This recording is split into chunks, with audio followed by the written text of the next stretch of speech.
साथियों नमस्कार। आज मैं पुनः उपस्थित हूँ आप सभी के बीच एक नई कविता के साथ।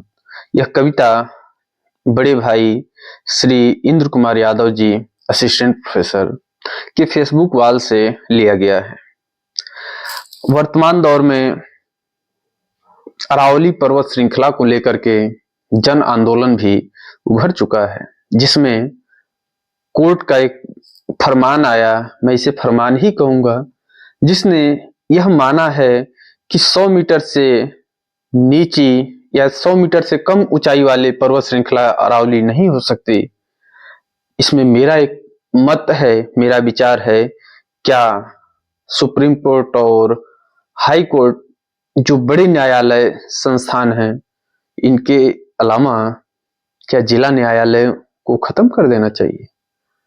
ये कितनी ही, जब कोर्ट के अतार्किक बेतुके निर्णय आ सकते हैं तो बड़ी ही चिंता का विषय उत्पन्न हो जाता है। आप कविता सुने बड़े भाई श्री इंद्र यादव जी की। शीर्षक है कविता का अरावली। कोर्ट का नया आदेश आया है, कोर्ट का एक नया आदेश आया है, साफ ठंडा टाइप किया हुआ। उसमें कोई आंसू नहीं, कोई सांस नहीं, बस शब्द हैं और शब्दों से पहाड़ काटे जा रहे हैं। अरावली सुन रही है पर बोल नहीं सकती, अरावली सुन रही है पर बोल नहीं सकती। उसकी चट्टानों में लाखों साल की स्मृतियां हैं, पर फाइलों में उनके लिए कोई कॉलम नहीं।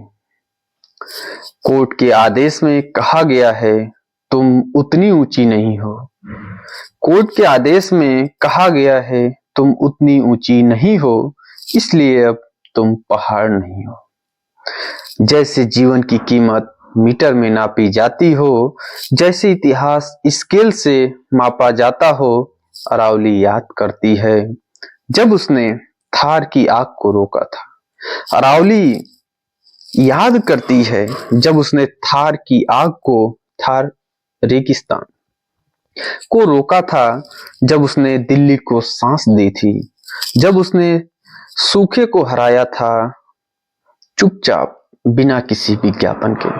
आज आप देख रहे हैं कि हर कुछ विज्ञापनों में हो रहा है कि जब सूखे को हराया था चुपचाप बिना किसी विज्ञापन के, आज वही अरावली अदालत के शब्दों में घटाई जा रही है। आज वही अरावली अदालत के शब्दों में घटाई जा रही है और सत्ता के इशारों पर काटी जा रही है। यह आदेश सिर्फ पहाड़ पर नहीं, यह आदेश सिर्फ पहाड़ पर नहीं, यह बारिश पर है, यह हवा पर है, यह उस बच्चे पर है जो आने वाले सालों में धूल में सांस लेगा। कितनी गंभीर बातें बड़े भैया इंद्र जी ने अपनी कविता के माध्यम से लिखा है।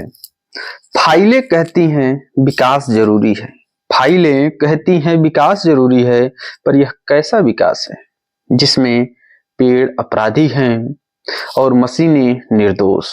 मशीनें अर्थात बुलडोजर जो उन्हें उखाड़ फेंक रही हैं, जिसमें आदिवासी अतिक्रमण। अच्छा, इस कविता में अरावली के माध्यम से कवि जी ने आदिवासी विमर्श को भी, उनके जल जंगल और जमीन को भी इसमें उठाया है। उसके भाव आप सुने कि आदिवासी अतिक्रमण हैं और कारपोरेट राष्ट्र निर्माता। अरावली पूछती है, क्या मेरी चुप्पी मेरी सहमति है? क्या मेरी सहनशीलता मेरी कमजोरी बन गई? पहले जंगल काटे गए फिर नाम बदले गए, पहले जंगल काटे गए फिर नाम बदले गए, अब परिभाषाएं बदली जा रही हैं। यह हत्या नहीं, यह धीरे धीरे कानूनी ढंग से मारा जाना है। और जब सब कुछ गिर जाएगा तब कोई नेता एक गड्ढा खोदेगा।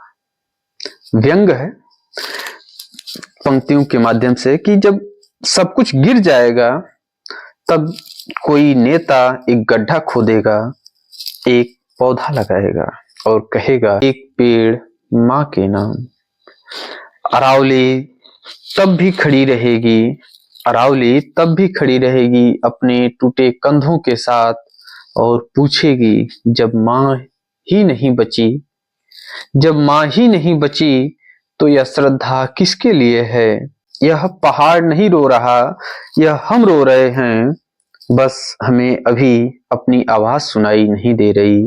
अगर आज यह देश चुपचाप मान लिया गया तो कल हवा को भी लाइसेंस चाहिए होगा और पानी को अनुमति।